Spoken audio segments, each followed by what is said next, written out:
si Sukma siapa itu, Jaga Sukma itu udah ngerti, dia Ahlul Bait udah ngerti siapa yang disebut Ahlul Bait juga udah ngerti, apalagi opini, dia beropini untuk menggiring dia membenarkan apa yang disampaikan, seolah-olah dia berfatwa gitu. Padahal yang dipakai hujah-hujahnya tidak ada penguatan di dalam penyampaiannya. Terus semua digiring kepada ranah politik. Satu itu yang jelas. Nampak sekali orang sudah tidak benar cara berpola pikir. Itu si Jaga Sukma ya. Makanya sebenarnya kalau tidak tahu, kalau belajar dari terjemahan, terus cerita dipanjang-panjangkan oleh akalnya, maka ya itulah yang disebut produk gagal. Produk gagal si siapa itu namanya, Jaga Sukma ini. Orang Ahlus Sunnah wal Jamaah, orang NU, itu orang yang tidak berlebih-lebihan cara menyikapi kebenaran dari Syiah kayak, dari Sunni kayak, dan dari golongan-golongan yang lain kayak. Tidak, orang Ahlus Sunnah wal Jamaah itu tidak membenarkan diri, yang disampaikan itu adalah benar-benar menunjukkan bahwa dirinya itu benar-benar orang yang berpengetahuan sesuai apa yang dipelajarinya di dalam risalah Ahlus Sunnah wal Jamaah, agar paham dasar-dasar Ahlus Sunnah wal Jamaah. Orang Ahlus Sunnah wal Jamaah itu paling paham tentang Ahlul Bait yang disampaikan Rasulullah, "Atikrullah fi ahli baiti", itu apa maksudnya, itu orang Ahlus Sunnah yang paham, yang tidak akan membelok-belokkan hadis itu kemana-mana seperti orang-orang ya kayak Jaga Sukma ini gitu. Sedangkan Rasulullah sendiri berpesan itu ketika zamannya Rasulullah, "Man batta'i bihi", kan gitu, atau "Man batta'a bihi amaluhu lam yusri' bihi nasabuhu", kan begitu. Barang siapa yang amalnya lambat, maka nasabnya tidak bisa mempercepat amalnya. Artinya Rasulullah itu adil.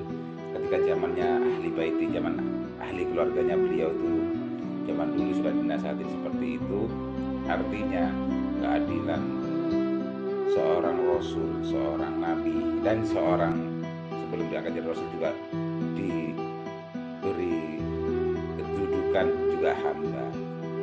Nabi Muhammad SAW itu benar-benar adil.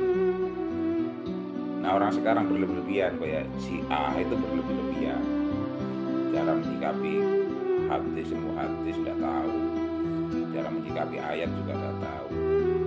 Sekarang mulai dibentur-benturkan ke politik, Anies Baswedan dianggap terbaik, ini yang sudah jadi presiden dihina. Ini kan orang-orang berlebihan. Artinya benar-benar dia itu ya sesat dalam berpola pikir gitu. Seperti Jaga Sukma ini. Cuma ya kalau diajak diskusi beneran, dia tuh nanti tak jamin lari dia. Tak jamin lari karena saya tahu kemampuannya. Orang aku cuma ngetes kemarin tuh tidak terjawab sama sekali. Itu Jaga Sukma. Ahlul Bait itu kan ada dua tipe kita melihatnya ya, secara etimologi dan secara apalagi terminologi. Nah, kalau secara terminologi memang yang di rumahnya Nabi, yang dekat hubungannya dengan Nabi itu Ahlul Bait ya, apalagi istrinya, mertuanya pun boleh jadi Ahlul Bait ya. Keponakannya, pamannya boleh terjadi, itu dikategorikan Ahlul Bait secara terminologi. Bahkan yang tidak ada pertalian darah, tetapi di rumah Nabi misalnya yang jadi pembantunya, yang bekerja pada Nabi misalnya, ya ahlul bait juga ya, artinya ahli rumahnya. Nah, bisa secara terminologi dimasukkan. Cuman secara etimologi yang dikehendaki oleh Allah di dalam surat Al-Ahzab ayat 33 tersebut itu dibatasi hanya mereka yang 5 ya. Mengapa dibatasi oleh Allah? Karena mungkin inilah orang-orang yang harus dijadikan rujukan dalam beragama atau dijadikan sumber kita mempelajari kebenaran ya. Karena mustahil ataupun kita naif ya berpikirnya seandainya Allah itu membiarkan Quran ini diartikan oleh siapapun yang merasa menguasai bahasa Arab, siapapun yang merasa menguasai ilmu nahwu sorof, kemudian bisa menyimpulkan maksud Al-Quran itu berdasarkan kemampuannya membaca ya. Jangankan Al-Quran yang dari Allah nih, sedangkan buku semacam kalau buku hukum ini KUHP kan ya termasuk KUHP ya, pokoknya kitab hukum yang berlaku di negara kita lah misalnya ya, itu kan ada lembaga tertentu dan ada orang tertentu yang ditunjuk sebagai rujukan apabila terjadi sengketa memahaminya. Kalau dalam kasus misalnya dulu si Jessica dengan siapa itu yang meracuni dengan sianida itu, kan itu kadang-kadang penafsiran dalam suatu pasal itu kadang-kadang berdasarkan hukum nanti antara pihak pengacara dengan pihaknya jaksa karena beda. Jaksa mengartikan ini begini, pengacara mengartikan begini. Nah kan nanti hakim yang memutuskan ya. Hakim pun tidak bisa semena-mena hakim begitu saja, melainkan satu orang yang melalui pendidikan dan nanti dipantau juga oleh Departemen Kehakiman. Kalau hakim ini agak melenceng, nanti Departemen Hakiman yang mensikapi. Demikian kan? Nah, jadi dalam beragama pun kita begini. Nah, beragama begini, sedangkan levelnya level Allah tidak bisa hanya fatwa MUI misalnya, atau fatwa Syafi'i, atau fatwa Hambali, tidak cukup. Harus ada yang lebih tinggi daripada mereka ini, yaitu Ahlul Bait yang direkomendasikan oleh Allah.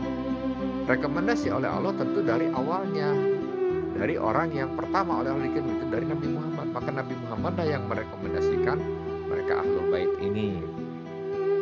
Dan ini peristiwanya yaitu saat dijelaskan dalam hadis kisah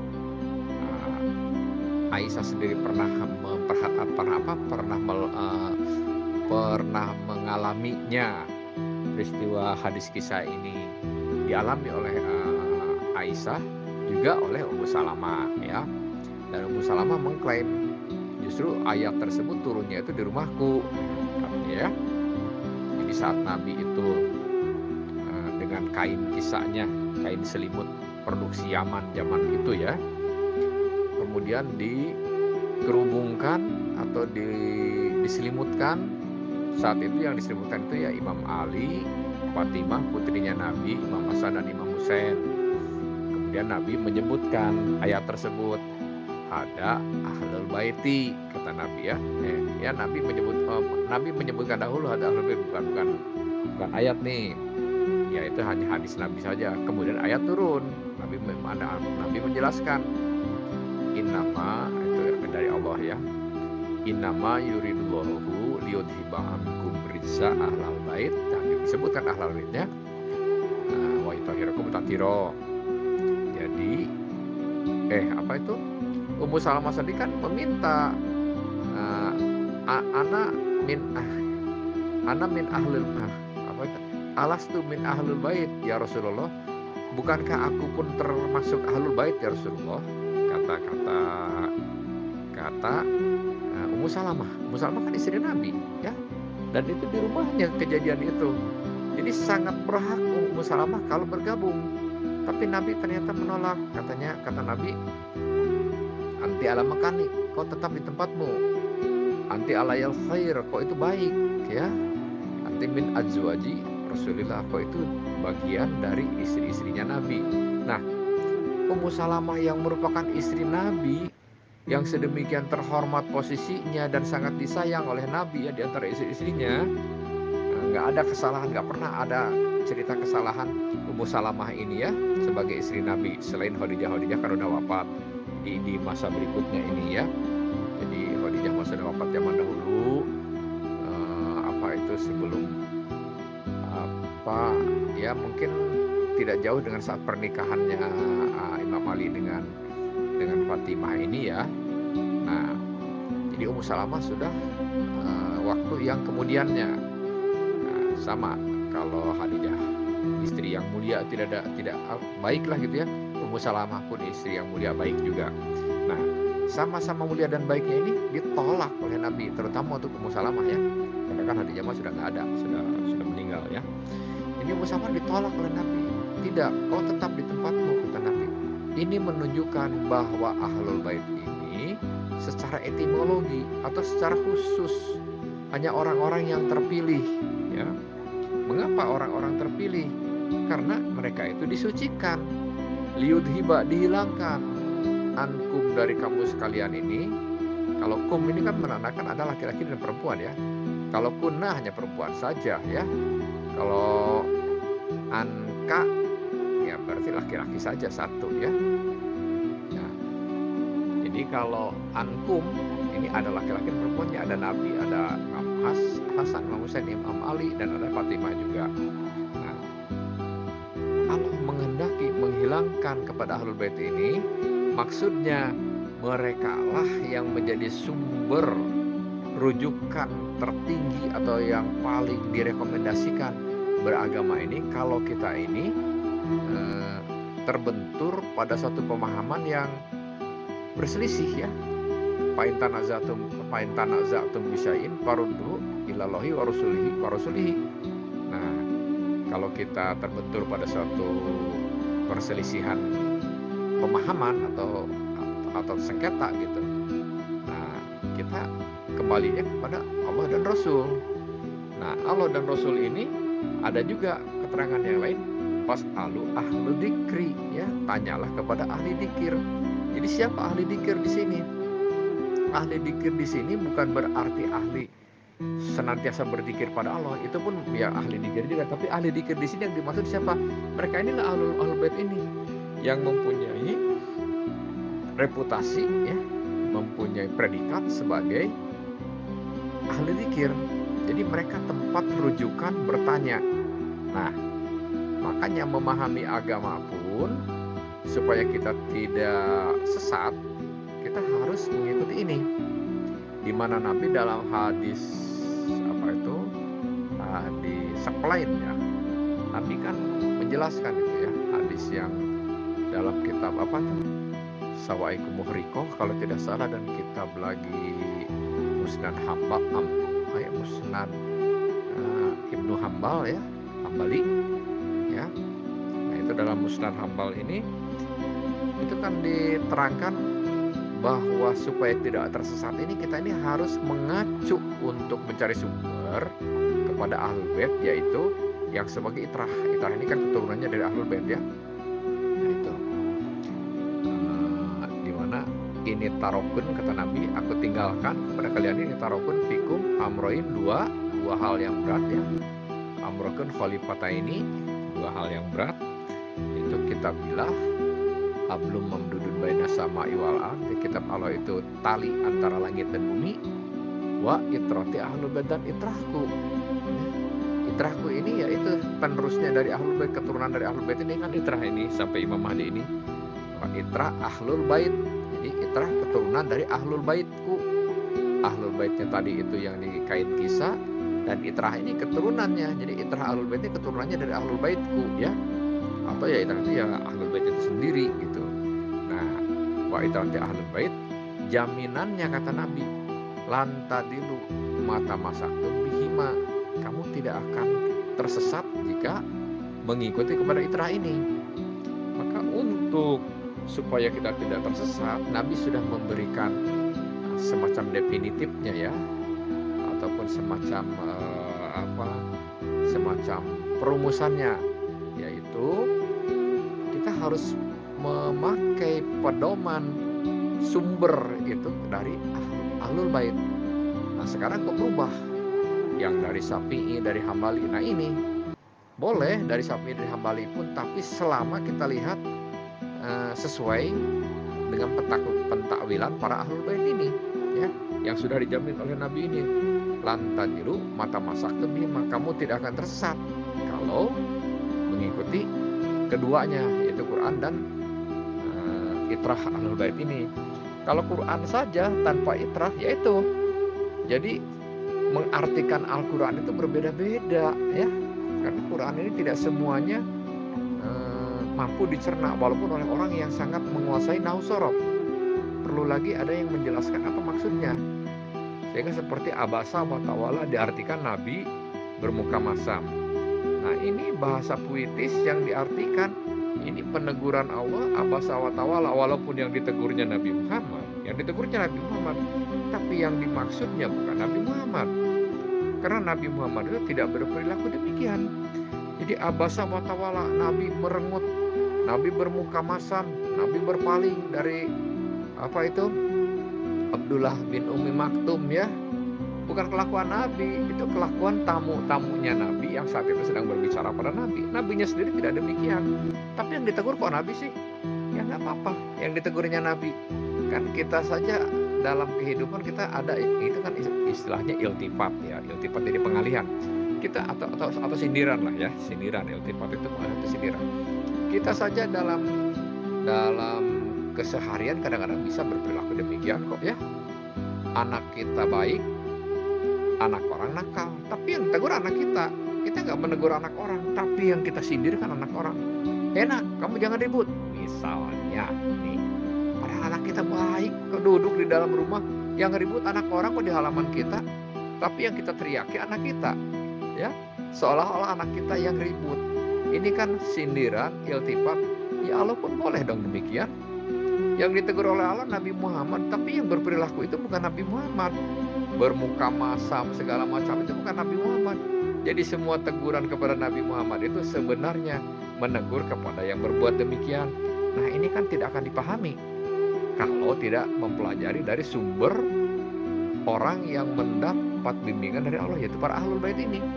Kalau kita hanya mempelajari tekstualnya tulisan, ya sudah, kita mengartikannya Nabi Muhammad. Memang di situ jelas-jelas yang ditujukannya Nabi Muhammad kok. Ucapannya semua untuk Nabi Muhammad ya. Kalau terlalu angkuh, terlalu kepedean dengan memahami nahwu sorof, dengan memahami pandai berbahasa Arab, ya sudah, Nabi Muhammad yang salah di situ. Padahal ini bertabrakan atau berseberangan dengan ayat yang lain yang mengatakan innaka la'ala khuluqin azim, kata Allah, engkau itu dalam akhlak yang sangat mulia ya. Bahkan Allah itu sampai memberi sholawat. Apa memberi sholawat ini? Memberi penghargaan yang sangat tinggi kepada Nabi Muhammad ya. Innallaha wa malaikatahu yusholluna 'alan nabi ya ayyuhalladzina amanu shollu 'alaihi wa sallimu taslima. Nah, ini kan Allah itu memberi sholawat ya. Sholawat di sini sama dengan sholat, tapi kalau sholat kan ada pergerakan kita kepada Allah.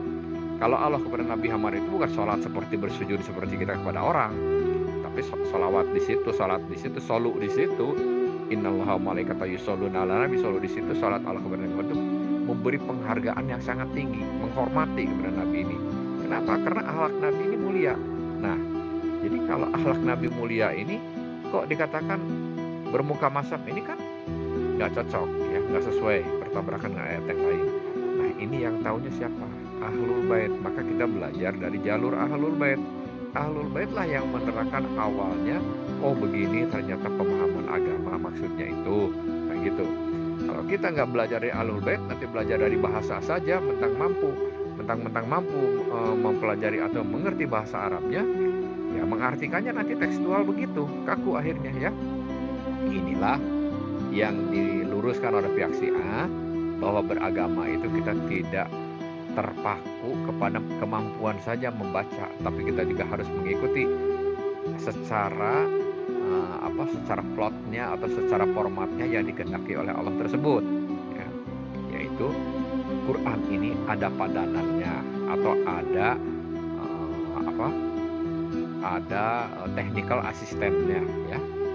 Kalau produk Jepang datang ke Indonesia atau produsen industri, ya, misalnya apalah apa itu kan kadang-kadang suka mengirim technical asistennya. Mereka lah yang menjelaskan cara membongkarnya begini, memulainya misalnya dimulai dari bodi sebelah kanan atau dimulai dari baut yang ini ditarik begini. Nah, itu kan technical asisten yang menjelaskan. Anak Al-Quran pun begitu. Allah menurunkan technical asistennya. Technical asisten itu yaitu selain Nabi, para ahlul bait tersebut. Karena Nabi kan wafat. Nah, Nabi wafat ini diteruskan oleh penerus-penerusnya. Penerus-penerus ini nggak bisa dikehendaki oleh manusia.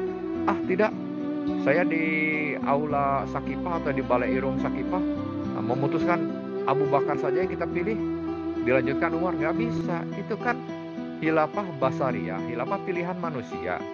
Sedangkan agama ini memangnya ciptaan manusia. Agama ini memangnya rumusan-rumusan hasil cara pikir kita manusia. Kan agama ini Allah yang membuat segala macam membuat rumusan-rumusannya gitu. Jadi yang diutus ataupun yang berhak memahami yang sebenarnya ya yang diutus oleh Allah itu sendiri, yaitu pelanjutnya sudah Nabi, yaitu siapa? Para ahlul bait. Ahlul bait ini akan menjaga agama yang dipahami oleh Nabi ini, dijaga supaya tidak berubah menurut pemahaman maunya kita atau maunya manusia. Kalau nggak dijaga ya itu seperti, maaf ini, di Sunnah wal Jamaah jadi bermacam-macam mazhab karena masing-masing merasa akulah paling layak. Kata Imam Syafi'i, aku yang paling tahu masalah agama ini dan aku harus diikuti. Kata Imam Hambali pun begitu, kata Imam Maliki pun begitu, kata Imam Hanafi pun begitu. Nah, antara imam-imam ini yang merasa paling aku tahu pada agama ini ternyata kan berbeda. Kalau berbeda ini kita mengikuti yang mana? Nah, kan ini kan membuktikan bahwa bukan mereka lah rujukan. Mereka mungkin ulama yang katakanlah ulama yang mulia juga ya, tapi bukan akhir dari Fas'alu ahli dzikri tadi itu. Fas'alu ahli dzikri ini bukan pada mereka, kepada siapa? Kepada ahlul bait, ya, kepada keluarga Nabi ini. Ya, jadi orang-orang yang mempelajari kepada Sunnah wal Jamaah, kepada apapun seharusnya mereka pun ataupun Syafi'i dan Hambalinya semuanya seharusnya pun mengacu dan mensinkronkan kepada ahlul bait. Kalau ada yang bertabrakan dengan ahlul bait, ya harus ditinggalkan mereka, harus diambil ahlul baitnya. Karena ahlul baitnya apa? Karena ahlul bait ini yang direkomendasikan oleh Allah atau yang katakanlah yang legal, ya, yang legitimate. Nah, inilah pemahaman ahlul bait secara versi Syiah, ya. Mengapa Syiah begitu menekankan kepada ahlul bait? Karena ahlul bait ini memang yang legal dari Allah gitu. Kalau yang lain-lain ini yang katakanlah ilegal. Jadi kalau kita mengikuti yang lain ini boleh jadi masih belum pas. Demikian. Inilah penjelasan. Dan sifat Nabi itu kan tidak menyesat-nyesatkan, ya. Nabi itu kan ini dalam ayat Al-Jumu'ah ayat 2 itu waladzi ba'asa fil ummiyina rasulam minhum yatlu fil ummiyina rasulam minhum yatlu alaihim, tuh kan. Nabi itu membacakan kepada mereka ayatnya Allah, wa yuzakkihim, dan mengajak mereka itu mensucikan diri, bertobat, berubah dari yang asalnya mungkin tersesat atau tidak tahu kepada yang dikehendaki oleh Allah bagaimana. Yang asalnya tidak tahu sholat jadi sholat, yang asalnya suka dolim jadi berubah untuk berbuat adil. Nah, gitu. Jadi mensucikan. Wa yu'allimuhumul kitab wal hikmah, dan mengajarkan pada mereka itu ya kitab, yaitu Al-Quran, wal hikmah, dan penjelasan pemahaman dari Al-Quran ini, ya. Nah, jadi Nabi itu begini kok, ya. Nabi itu mensucikan, apalagi membacakan ayat-ayat Allah, membacakan kitab, gitu ya. Nah, kita pun Syiah sebenarnya itu, ya, keren kita. Lakon kana fi Rasulillahi uswatun hasanah, dalam Rasul itu kan contoh bagi kita. Ya, kita harus mencontoh pada Nabi. Kenapa sekarang kita dikategorikan mensesatkan kepada Ahlus Sunnah? Ya nggak mensesatkan, apalagi Ahlussunnah kan sudah benar Ahlussunnah pun, cuma perlu ditingkatkan. Ya ditingkatkan, kita ingatkan ini, tingkatkan supaya semakin pas itu, yaitu mengikuti Ahlul Bait. Begitu, kita tidak dalam rangka uh, menuduh-nuduh Ahlussunnah ini sesat bagaimana, tidak. Jangankan Ahlussunnah ya, sedangkan Yahudi saja kita nggak boleh kok gegabah langsung kamu sesat gitu, nggak boleh kita ini ya. Kalau yang saya tahu mah, ya tetap saja kita berusaha berusaha, ya bukan takiyah sih, tapi memang kita harus diplomasi dalam beragama ini, diperintahkan kita berdiplomasi ya. Bukankah ud'u ila sabili rabbika bil hikmah wal mau'idhah, gitu kan, surat Al-Ankabut ayat berapa, 69 kalau nggak salah ya. Nah itu, jadi ud'u ila sabili rabbika bil hikmah wal mau'idhah. Jadi kepada jalan Allah ini kita kan harus berbicaranya dengan hikmah dan dengan penjelasan yang baik, wal mau'idhah ya, dengan pitutur yang baik. Jadi bukan berarti kita ini takiyah-takiyahan, walaupun takiyah itu juga mungkin salah satunya ya hal yang baik juga. Tapi selain takiyah ya memang harus berbicaranya harus sebaik mungkin. Ini kita kan mengutamakan bukan mengutamakan menyalah-nyalahkan gitu. Adapun dalam surat Yasin ayat 17 ayat 17 ini, wa ma alaina ilal balagul mubin. Nah, kita ini hanya menjelaskan saja, hanya menyampaikan, menjelaskan gitu, yang jelas gitu. Nah, soal mau dan tidak maunya itu pilihan kembali kepada dirinya. Kita kan tidak memaksa, la ikrah fidin gitu ya. Jadi nggak ada menyesatkan. Kenapa harus menyesatkan? Kita cuman tugasnya itu menyampaikan. Kalau menyampaikan itu wal takum minkum ummatu yad'una ilal khair, itu perintah, kita mengajak-ajak pada yang baik ini. Kalau kita nggak mengajak-ngajak justru kita salah. Tapi kalau menyalah-nyalahkan juga kita nggak boleh ya. Jadi itu makanya Pak Jaga suka menggiring opini, kok Syiah ini menyesatkan ya. Kenapa menyesatkan? Dalam surat Al-Baqarah apalagi itu ayat 62 itu ya, innalladzina amanu waladzina hadu wa nasoro wasobiin man amana billahi wal yaumil akhir faulaika ajruhum indallahi ya walahum alaihim walahum yahzanun ya. Orang beriman apalagi orang Yahudi, orang Nasrani, orang Sobiin. Orang Sobiin itu kita tenggarai mungkin orang-orang Hindu ya, orang Hindu dan orang Buddha ini. Nah, Sobiin nggak boleh kita sesat-sesatkan ya.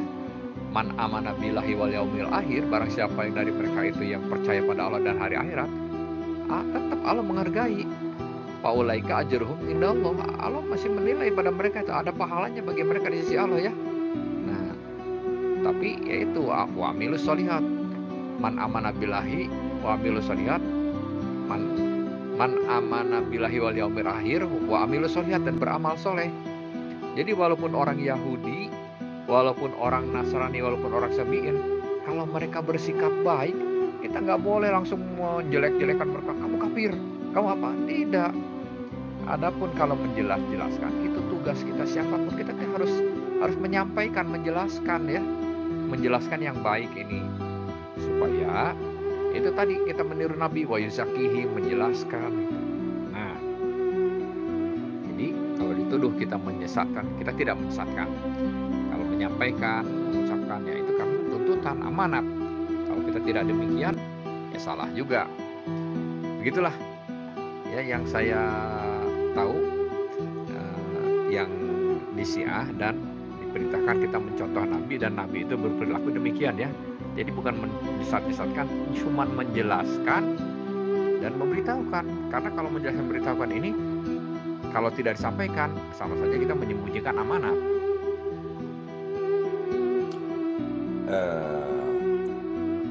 Yang pertama 3 menit pertama pembahasan ahlul bait benar. Benar ahlul bait yang 5 menit dari pembahasan pertama benar. Tapi ahlul bait ini tidak bisa disambungkan dengan ayat fas'alu 'ala dzikri. Itu. Kalau innama yuridullahu liyudhiba ankumur rijsa ahlal bait wa yutahhirakum tathira. Masih yang 5 menit dari awal itu masih ya, ada narasi menyambungkan ayat, tapi kebenaran dari wa yutahhirakum tathira itu apa yang dimaksud? Gitu.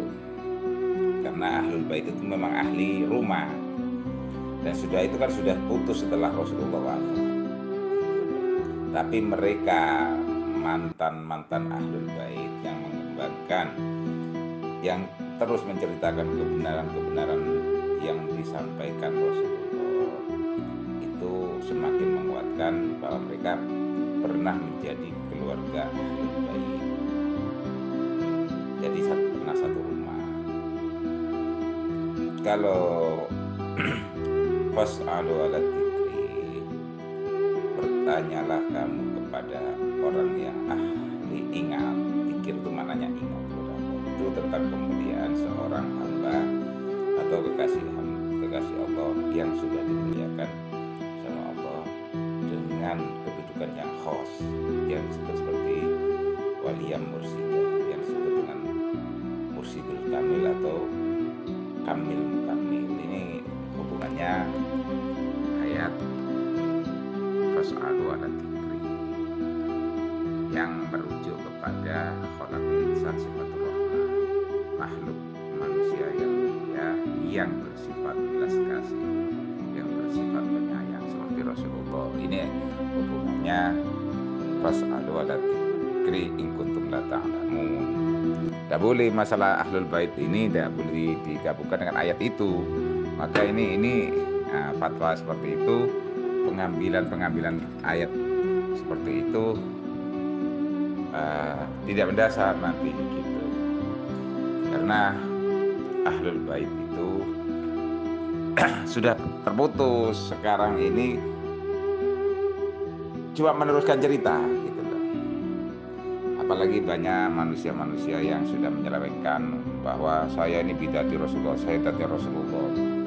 Jadi saya seandainya bodoh pun saya pasti masuk surga. Itu kan orang yang berlebihan dan terlalu punya obsesi yang tidak nalar, dangkal. Karena Rasulullah itu menjelaskan sejelas-jelasnya kepada semua umat ketika zamannya itu, zamannya Rasulullah. Jadi sampai Rasulullah itu kepada keluarganya pun memberikan satu bentuk yang solusi yang tertulis yang disebut sekarang hadis. Jadi contohnya itu ini kepada keluarga ini ya, contohnya kepada keluarga disampaikan oleh Rasulullah, ya ma'syarul Quraisy au kalimatan nahwaha istaru anfusakum la aghni ankum minallahi syai'a. Ini kepada kaum Quraisy yang dimana Rasulullah dilahirkan, memberikan contoh yang sangat-sangat bijaksana. Wahai segenap kaum Quraisy, atau yang disebut kalimat ini memanggil kaum itu keseluruhan. Jadi kalian itu tidak akan bisa apa-apa tanpa kalian memohon keampunan kalian sendiri. Sesungguhnya aku tidak berguna sama sekali bagi kalian di hadapan Allah. Artinya Rasulullah itu kalau urusan yang mutlak tentang bab ketauhidan kepada Allah, Rasulullah itu tidak menjamin gitu loh. Hanya Rasulullah dijadikan jaminan sebagai petunjuk dan sebagai wasilah. Itu kedudukan Rasulullah sebagai kasih Allah, agar orang itu mendapatkan hidayah mutlak dari Allah. Yang kedua, disampaikan kepada keluarga, ya Abbas ibni Abdillah. Nah, keliru ini hadisnya di mana? Ya Abbas ibni Abdul Muthalib gitu. la agni angka minallahi syai'a gitu. Wahai Abdul Muthalib, sesungguhnya aku tidak berguna sama sekali bagimu di hadapan Allah. Gitu. Ini dijelaskan kepada keluarga ya sampai kepada terakhir. Ini ada 7 sebenarnya. Ada 7 hadis, ada 5 hadis yang jelas ini sanadnya dari Al-Bukhari dan sangat sahih. Yang terakhir itu sampai kepada Wahya Fatimatu binti Muhammadin salini ma siti mimmali la agni angka minallahi syai'a. Wahai putriku Fatimah binti Muhammad, mintalah kepadaku harta bendaku sesukamu, tetapi sesungguhnya aku tidak berguna sama sekali bagimu di hadapan Allah. Ini berarti Rasulullah itu bijaksana agar keluarganya itu tidak selalu membanggakan dirinya. Maksudnya tidak membanggakan dirinya, tidak langsung seperti orang-orang itu, saya ahlul baitnya Rasulullah, maka kalian kafir kalau kalau menghina saya, mengejek saya, misalkan di debat sedikit bilang terhina, terejek ahlul bait, maka kalian kafir, kalian masuk neraka. Sedangkan Rasulullah itu maha bijaksana, menunjukkan kebijaksanaannya. Bahkan Rasulullah menyampaikan tadi man battoi bihi amaluhu lam yusri' bihi nasabuhu gitu kan. Barang siapa yang amalnya lambat, maka nasabnya tidak bisa mempercepat amalnya.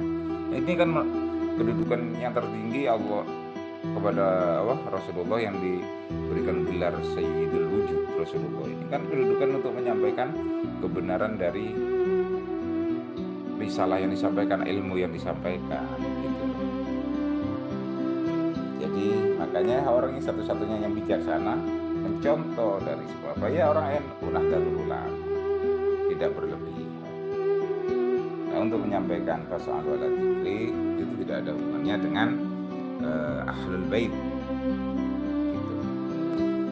Kalau ahlul bait itu tidak ada hubungannya dengan fas'al wala dzikri in kuntum la ta'lamun ya, karena ayat itu ayat pengkhususan kepada seorang warasatul anbiya yang sudah bergerak, host yang sudah bergelar kekasih Allah ya. Karena gini ya, kalau ayatnya itu Rasulullah itu maha bijaksana ya. Aku itu mencintai, merindukan keluargaku, sampai terjadi perdebatan dari 4 sahabat itu mengaku sahabatnya, iya kamu sahabatku, kepada Umar, Utsman, Ali, Abu Bakar, iya kamu kan sahabatku dan kamu keluargaku, mertuaku. Tapi aku mencintai, merindukan keluargaku. Terus ditanya sampai nangis-nangis sahabat itu, diriwayatkan, siapa keluarga engkau ya Rasulullah? Orang yang tidak tahu diriku, tapi yang ahli mencintaiku dan ahli bersolawat kepadaku. Nah, ini yang perlu diperhitungkan. Terus ayatnya di Al-Quran mana? Ada, kalau nggak salah bunyi yang ini. Wa ma kana Allahu liyu'adzibahum wa anta fihim. Barang siap Allah itu tidak akan mengazab seorang hamba yang di hatinya tidak jauh engkau Muhammad, artinya yang di hatinya ada Muhammad. Wa ma kana Allahu mu'adzibahum wa anta fihim wa anta fihim. Wa ma kana Allahu yu'adzibahum wa anta fihim. Jadi dan ayat ini ada terusannya. Ini jelas gitu loh.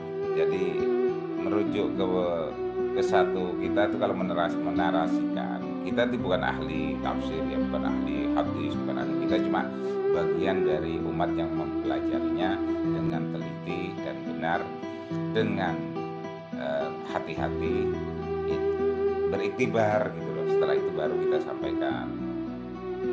Jangan menyampur-nyampurkan ayat yang tidak berkesinambungan dengan apa yang dimaksud. Ahlul bait dengan ayat fas'al wala dzikri in kuntum la ta'lamun itu berbeda versi. Ya mohon maaf sebenarnya biar tidak seperti ini ya, apa tuh kayak Ahmadiyah memanipulasi ayat, memanipulasi atau hadis, memanipulasi terjemahannya dan memanipulasi juga dari tafsir-tafsirnya.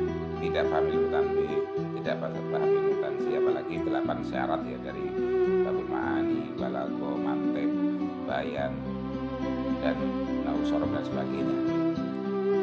Kita ini cuma ditugaskan untuk belajar memahami itu sebagai penguatan agar tidak diselewengkan ayat-ayat oleh mereka-mereka yang punya tujuan. Itu aja intinya. Oke, saya hargai ya.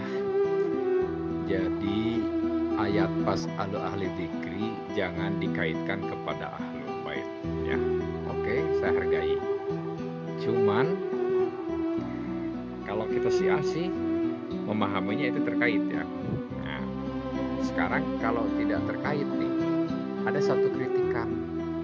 Karena memahaminya ahli dzikri ini bukan beliau, mereka para ahlul bait ini, maka beragamlah yang memposisikan sekelas dengan ahlul bait atau menjadi sumber. Akibatnya bermazhab-mazhab. Dan bermazhab-mazhab ini apakah mungkin? Apakah mungkin kehendak Allah dan ajaran Nabi? Artinya yang bermazhab-mazhab ini bisa kita katakan sudah bergeser ataupun sudah keluar dari trek jalur Nabi, sudah tidak di trek Nabi lagi, mereka sudah tidak di rel Nabi lagi ya. Ada kalau kereta api itu mungkin mereka itu sudah anjlok atau sudah melenceng ya, karena kalau di jalur Nabi bagaikan kereta api yang dikaitkan dengan lokomotif. Kalau kereta api dikaitkan dengan lokomotif, gerbong-gerbongnya ya, gerbong-gerbongnya dikaitkan dengan lokomotif, maka kemanapun lokomotif itu maka akan kesanalah menujunya gitu.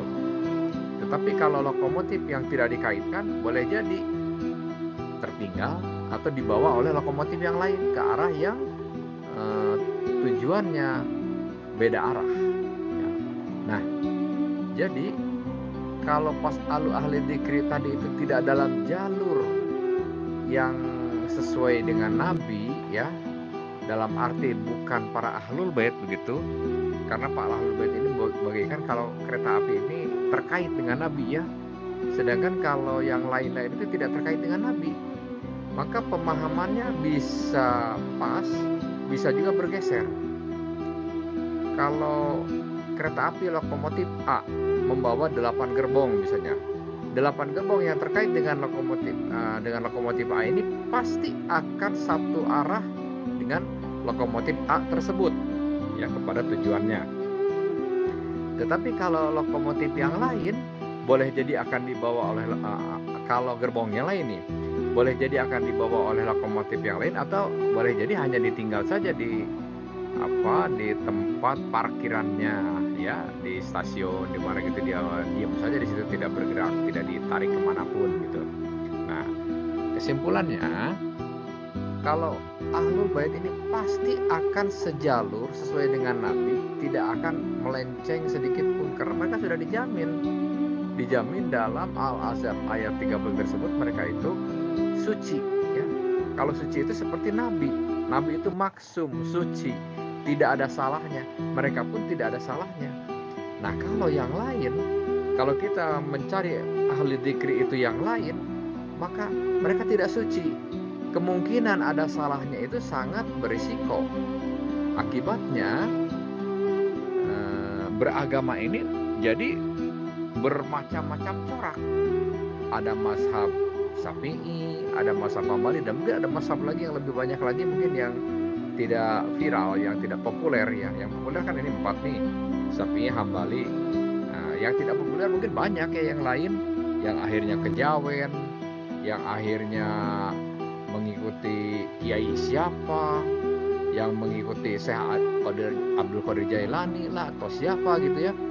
Kesemuanya belum tentu sesuai dengan track yang sebenarnya dari Nabi. Maka mereka nanti punya cara yang nyeleneh lah, yang lain gitu ya. Kok di sana sholatnya begini, kok di sana nadomannya begini, kok di sana begini begitu, bermacam-macam begitu. Itu pertanyaan bagi orang yang awal memperhatikan atau tidak biasa dengan perilaku demikian ya. Nah ini perbedaan-perbedaan ini karena ulama mereka itu bukan ulama yang direkomendasikan oleh Nabi, sehingga tidak lagi dalam posisi sesuai dengan Nabi, tidak lagi dalam jalur yang Allah kehendaki. Nah inilah ya. Kalau pas ahlu dzikri tidak sepakat kita kepada ahlul bait, tetapi siapapun yang kita anggap keilmuannya menurut kita nih, bukan menurut Allah, menurut kita, Syafi'i nih yang ilmunya bagus, udah Syafi'i semerujukan kita, jadilah sekelompok mazhab Syafi'i. Nanti kepada yang berprinsipnya Hambali, jadilah sekelompok mazhab Hambali. Jadi agama dari Nabi kok berlain-lainan. Kalau Syiah awalnya dari Nabi begitu, sampai sekarang pun kita mengklaim itulah yang dari Nabi, tidak ada yang berubah ya. Karena yang berubah ini kalau menurut prinsipnya orang Wahabi ini kan mengatakan yang berubah ini muhdatsatin, diperbaharui ya. Nah, kalau muhdatsatin bid'ah, setiap yang diperbaharui ini bid'ah, dan setiap yang bid'ah ini dhalalah, sesat. Setiap yang sesat ini kulhum binar, semuanya ke neraka menurut Wahabi. Padahal bagi kita orang Syiah mengatakan justru yang bid'ah itu Wahabi. Kenapa Wahabi kita sebut bid'ah? Loh, kan yang diharuskan mengikuti itu kepada Nabi Muhammad. Nah, kenapa Wahabi malah mengikuti kepada Ibn Wahab, Muhammad Ibn Wahab? Harusnya mengikuti kepada Muhammad bin Abdullah. Nah, mengikuti kepada Muhammad Ibn Wahab, mengklaim Muhammad Ibn Wahab ini memurnikan agama, tapi kenyataannya justru beragama yang kaku, agama takfiri, agama yang selalu membuat permasalahan gaduh dengan yang lain. Hanya Wahabi yang menuduh-nuduh sesat, hanya Wahabi yang suka mengatakan kuburiyun ya. Nah, kalau orang Syiah kan melihat orang ahli sunnah wal jamaah misalnya jarah ke kubur, tidak masalah kita ya, walaupun mungkin dalam caranya ada perbedaan, tapi itu tidak masalah. Orang ahli sunnah wal jamaah melihat orang-orang Syiah mungkin jarah juga ke kubur, tidak masalah ya, walaupun mungkin yang dibacanya sedikit ada lain tuh. Kalau orang sunnah wal jamaah misalnya membaca Al-Fatihah, kita membaca Yasin misalnya, tapi kan sama-sama hal yang baik ya. Membaca Yasin pun boleh, membaca itu pun boleh. Bahkan sholat di kuburan pun dicontohkan oleh Nabi. Pernah kan katanya Nabi itu menanyakan seorang perempuan yang kerjaannya itu selalu membersihkan di masjid dia itu ya. Selalu masjid ini dia diagungkannya sebagai syairullah, sebagai sebagai tanda agungnya, keagungan Allah ini ya, syairullah. Dia tuh membersihkan masjid itu, mungkin disapu, dipel kalau sekarang ya. Zaman dahulu kan masjid dari pasir, bawahnya jadi apa sih? Jadi dibersihkan saja lah begitu, disapu mungkin kalau ini ya, disapu mungkin, disapu lidi, di apa gitu ya. Nah, suatu saat Nabi kehilangan, kemana orang tersebut, meninggal. Kenapa kalian tidak memberitahu padaku? Ya mungkin orang-orang semuanya bingung sih ya. Orang cuman sekelas begitu saja, dia tidak ada harga dirinya, dia bukan orang terhormat, diberitahu para Nabi nggak ada gunanya lah, mungkin gitu ya. Tapi Nabi terus meminta, di mana kuburannya? Nah, setelah ditunjukkan kuburannya, Nabi sholat di kuburan orang perempuan yang kesehariannya sibuk selalu berbakti untuk membersihkan masjid ya. Entah di masjid mana, entah di masjid Nabawi, entah di masjid mana ini ya. Nah, ini ada hadis yang menyatakan demikian. Artinya apa? Boleh sholat di kuburan. Nah, kita pun kalau mau sholat di kuburan ini nggak apa-apa. Tapi kalau orang Wahabi akan mengatakan kita kuburiyun, ya. Kuburiyun kalau sholat di kuburan ini. Jangankan sholat, kita mencium kuburan saja bagi mereka kita kuburiyun, menyembah kuburan kata mereka. Padahal kita mencium kuburan ini kita mengagungkan ataupun menunjukkan bakti hormat kita kepada orang yang ada di dalam kubur tersebut ya. Nah, ini gambarannya nih. Seandainya seorang laki-laki dikirim surat cinta oleh perempuan, dicium surat cinta itu setelah dibaca itu, apakah mencium surat ini kuburiyun, musyrik? Karena dia merasa di dalam surat cinta ini ada ruh kekasihnya, ada jiwa kekasihnya di situ yang menyatakan sukanya dan cintanya kepada dirinya. Makanya dia mencium surat tersebut. Nah, kalau di dalam kubur itu ada ruh orang yang kita cintai, entah itu saudara kita, siapa, apalagi kalau orang Syiah kepada imam-imam ya, imam kita, dicium kubur itu bukan berarti musyrik menyembah kubur, tetapi kan orang Wahabi kaku mengatakan kita kuburiyun. Nah, ini dari mana awalnya? Dari pemahaman Ibn Wahab. Berarti pemahaman Ibn Wahab ini sudah berubah dari pemahaman Nabi.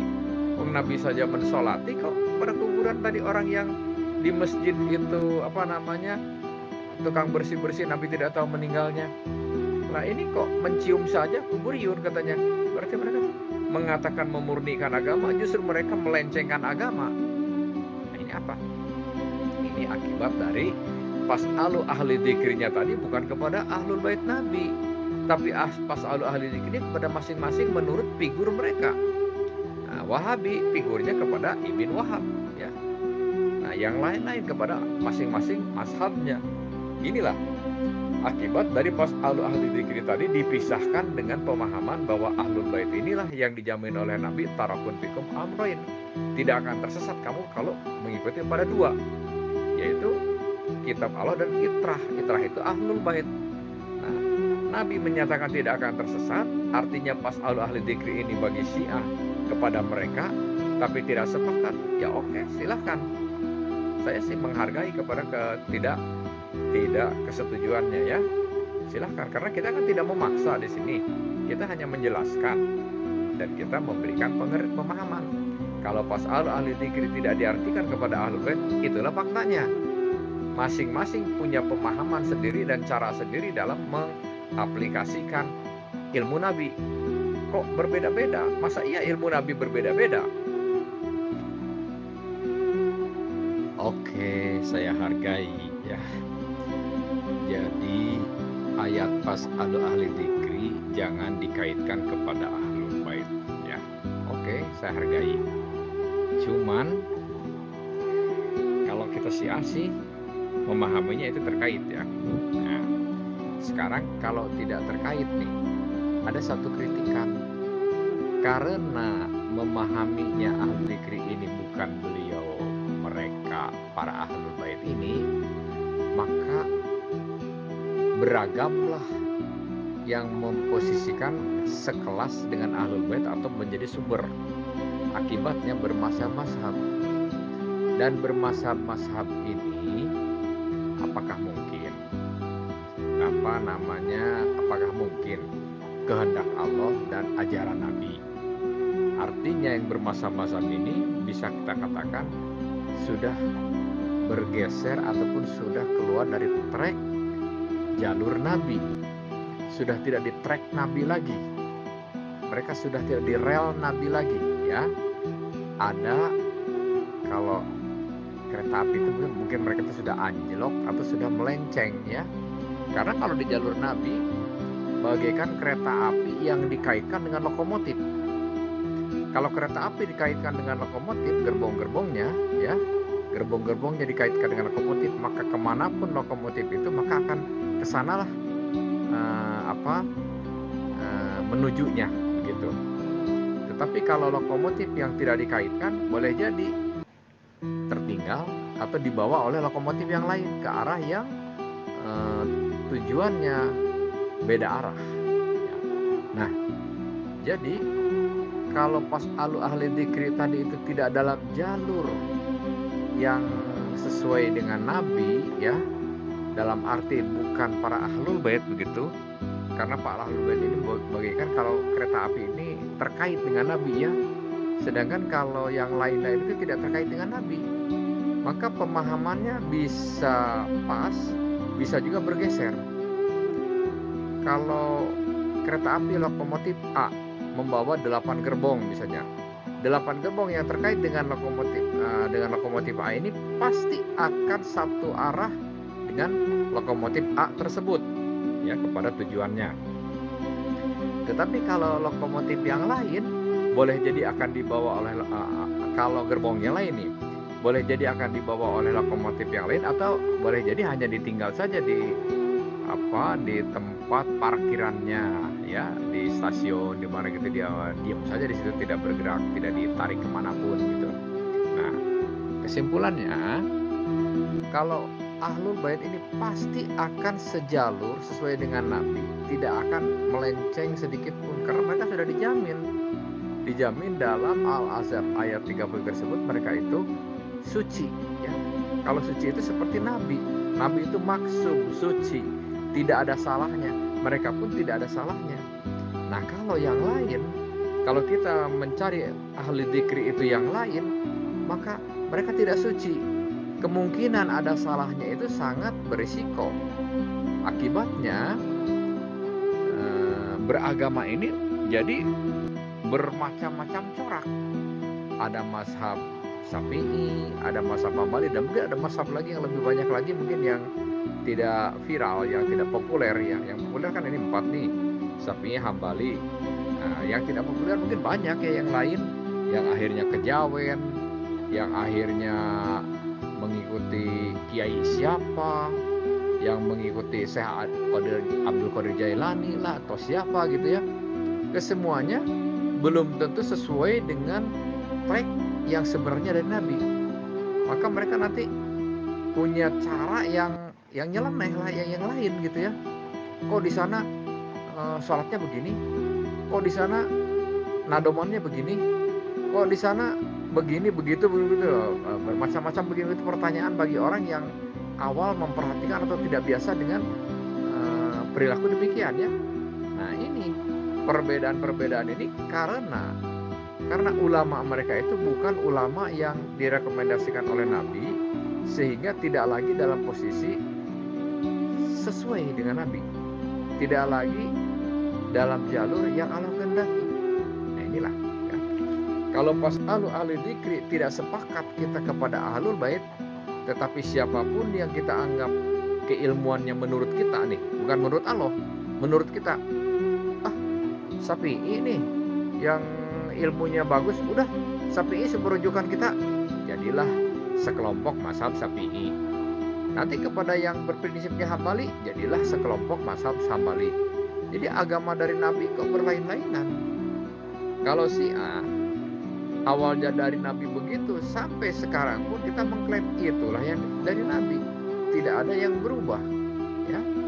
Karena yang berubah ini, kalau menurut prinsipnya orang Wahabi, orang Wahabi ini kan mengatakan yang berubah ini muhdatsatin, diperbaharui ya.